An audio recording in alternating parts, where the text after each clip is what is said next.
Number 69, what are your short term goals. पिछले video में हमने डिस्कस किया था question number 68, what is your weakness and what are you working to overcome it. इस video में मैं क्वेश्चन नंबर 69 डिस्कस करने जा रहा हूं, आपके शॉर्ट टर्म गोल्स क्या हैं। Firstly let us understand the meaning of short term goals and long term goals. इससे अगले वीडियो में आप लॉन्ग टर्म गोल्स से रिलेटेड वीडियो देखेंगे कि लॉन्ग टर्म गोल्स क्या हैं, कैसे अचीव करने हैं। इसमें मैंने दो तरह से आंसर दिए हैं। एक तो मैंने फ्रेशर के पॉइंट ऑफ व्यू से आंसर दिया कि अगर इंटरव्यूई एक फ्रेशर है तो क्या आंसर देना है, और अगर इंटरव्यूई एक एक्सपीरियंस पर्सन है तो उसको क्या आंसर देना है।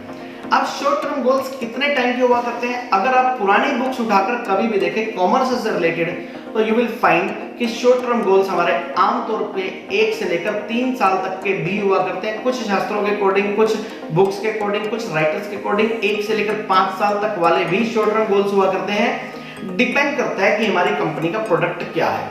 अगर एक कंपनी हमारा एक बहुत बड़ा प्रोजेक्ट लेकर चलती है जो कि सिविल से रिलेटेड प्रोजेक्ट है, कोई बहुत बड़े बड़े पुल बनने हैं, कोई बड़ा डैम बनना है जिसको बनाने में 10 साल लगने हैं, 15 साल लगने हैं, कोई ऐसा प्रोजेक्ट हमारा हो सकता है, कोई हाईवेज के निर्माण का प्रोजेक्ट हो सकता है जो कि हजारों किलोमीटर में बनना है, तो उसके लिए हमारे पास एटलीस्ट अगर उसकी डेडलाइन 13 इयर्स है तो 13 इयर्स में से एटलीस्ट 4 और 5 इयर्स तो उसका शॉर्ट टर्म गोल ही माना जाएगा कि इतना % काम उसमें कंप्लीट होना चाहिए। और लॉन्ग टर्म गोल तो नेचुरल है कि हमारा up to the execution of the full work is there, ठीक है। तो जब तक हमारा काम पूरा नहीं हो जाता तो हमारा लॉन्ग टर्म माना जाएगा। तो जब से डिजिटल क्रांति आई है तो और manual works have been converted into digital task. हमारे मैक्सिमम डिजिटल टास्क होने लगे हैं।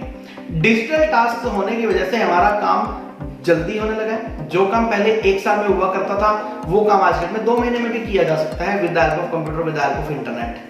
बहुत से सॉफ्टवेयर्स आ चुके हैं, बहुत सी एप्लीकेशंस आ चुकी हैं। तो दोस्तों डिपेंड करेगा कि उस कंपनी के लिए किस तरह की कंपनी है, उसका प्रोजेक्ट क्या है, उसके प्रोडक्ट्स क्या हैं, कंपनी सर्विसेज प्रोवाइडर है या फिर कंपनी ओनली प्रोजेक्ट बेस्ड या प्रोडक्ट बेसिस कंपनी है। तो डिपेंड करेगा उस कंपनी के शॉर्ट टर्म गोल, वो कंपनी कितने लेकर चलती है और लॉन्ग टर्म गोल कितने लेकर चलते हैं। यहां पर मैं बात कर रहा हूं ओनली इस क्वेश्चन नंबर 69 में शॉर्ट टर्म गोल्स की। तो एक फ्रेशर क्या बोलता है? फ्रेशर का आंसर मैंने एक लाइन का सिंपल बनाया, my short term goal is to settle myself in industry. मेरा शॉर्ट टर्म गोल है अपने आप को इस इंडस्ट्री में एस्टेब्लिश करना। इस इंडस्ट्री में एस्टेब्लिश करना, किस इंडस्ट्री में? इस इंडस्ट्री में जिसमें मैं आया हूं, मल्टीनेशनल कंपनीज की इस इंडस्ट्री में एस्टेब्लिश करना। इंडस्ट्री ये डिजाइनिंग से रिलेटेड हो सकती है, फैशन से रिलेटेड वो कंपनी हो सकती है, आईटी से रिलेटेड वो कंपनी हो सकती है, किसी सर्विस प्रोवाइडर, कोई सर्विस प्रोवाइडर हो सकता है, कोई बीपीओ हो सकता है, केपीओ हो सकता है, कोई ऐसी बड़ी कंपनी हो सकती है जिसके प्रोडक्ट हो, कई ऐसी कंपनीज हो सकती हैं जो ऑटोमोबाइल सेक्टर की हो कई। तो इस तरह से मुझे अपने आप को सबसे पहला मेरा शॉर्ट टर्म गोल जो कि 2, 4, 6 महीने का है वो ये है, या 1 साल तक का, कि अपने आप को मुझे इस इंडस्ट्री में एस्टेब्लिश करना है। बस ये मेरा शॉर्ट टर्म गोल है। That's it. फ्रेशर ने तो ये बोला। एक्सपीरियंस के लिए मैंने क्या आंसर प्रिपेयर किया? However I have established my self in industry for last 2 years. मैं अपने आप को इस इंडस्ट्री में पिछले 2 साल से वेल एस्टैब्लिश्ड कर चुका हूं। 2 साल से इस इंडस्ट्री में टिका हुआ हूं, 2 साल हो गए मुझे, यानी कि जो प्राइमरी गोल था वो तो मैंने अचीव कर लिया। Now I expect to jump to managerial level. अब मैं जंप करना चाहता हूं, एक लीप लेना चाहता हूं मैनेजरियल लेवल पर। मैनेजरियल लेवल यानी कि अब मैं काम नहीं करूंगा, काम मैंने खूब किया है, अब मैं लोगों से काम करवाऊंगा, मैनेजमेंट देखूंगा कंपनी की, जो भी डिसीजंस लेने हैं, अगर मुझे डिसीजंस लेने की पावर दी जाती है तो मैं उन डिसीजंस पर वर्क करूंगा और अपने जूनियर्स जो हैं उनसे काम कराऊंगा, एज ए टीम लीडर काम करूंगा, या जो मेरे अंडर अगर टीम लीडर्स हैं तो मैं उनका मेगा टीम लीडर बनकर उनसे भी काम करवाऊंगा और उसकी जो सारी की सारी उनकी परफॉर्मेंस है उसको मेजर करूंगा। तो ये हमारा आंसर होगा किसी भी एक्सपीरियंस्ड इंटरव्यू के लिए जिसका पहले से किसी कंपनी में एक्सपीरियंस है। तो दोस्तों क्वेश्चन नंबर 69 था, what are your short term goals. मैंने इसका बना बनाया आंसर फ्रेशर के लिए अलग डाला और एक्सपीरियंस के लिए अलग से बनाया। मैं एक बार दोबारा रीड कर देता हूं। For fresher it is my short term goal is to settle myself in industry. मेरा शॉर्ट टर्म गोल है कि मैं अपने आप को इस इंडस्ट्री में सेटल कर लूं, इस इंडस्ट्री में अपने लिए जगह बना लूं कि मैं परमानेंटली इस इंडस्ट्री में टिक गया।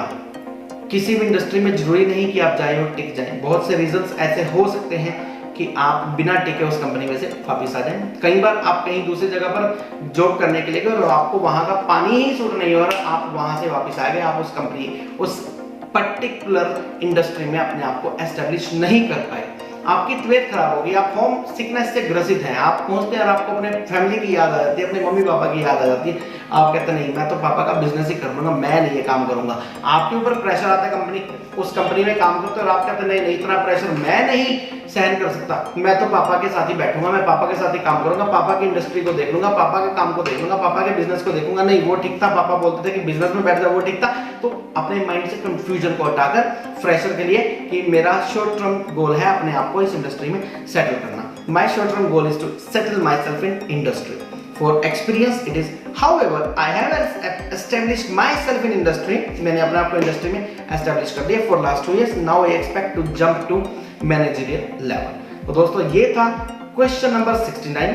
अगले वीडियो में आप पाएंगे क्वेश्चन नंबर 70 जिसमें हम लॉन्ग टर्म गोल्स की बात करेंगे। ये क्वेश्चन हमारे पास इंटरव्यू के टाइम पर पूछे जाते हैं। अगर अभी तक आपका कोई भी मित्र पिलर टू पोस्ट भाग रहा हो जॉब के लिए, इंटरव्यू में जाता हो, इंटरव्यू क्लियर नहीं होता हो, पता नहीं हो कि क्या आंसर देना है, बने बनाए क्वेश्चन, बने बनाए आंसर बहुत अच्छे से परोस कर आपके सामने रख दिए, इनको बार बार देखिए, 2-4 बार देखिए, आपके पास तैयार हो जाएगा कि क्या आंसर देना है, नोट कर लीजिए, वही ठान ऐसे अपना ब्रह्मास्त्र छोड़ दीजिए, देखिए कैसे इंटरव्यू क्लियर नहीं होता। तो दोस्तों जाइए इंटरव्यू क्लियर करके आइए। इन्हीं शुभकामनाओं के साथ आपका मित्र, आपका शुभचिंतक और आपका गाइड उमेश अरोड़ा, इंग्लिश गुरु।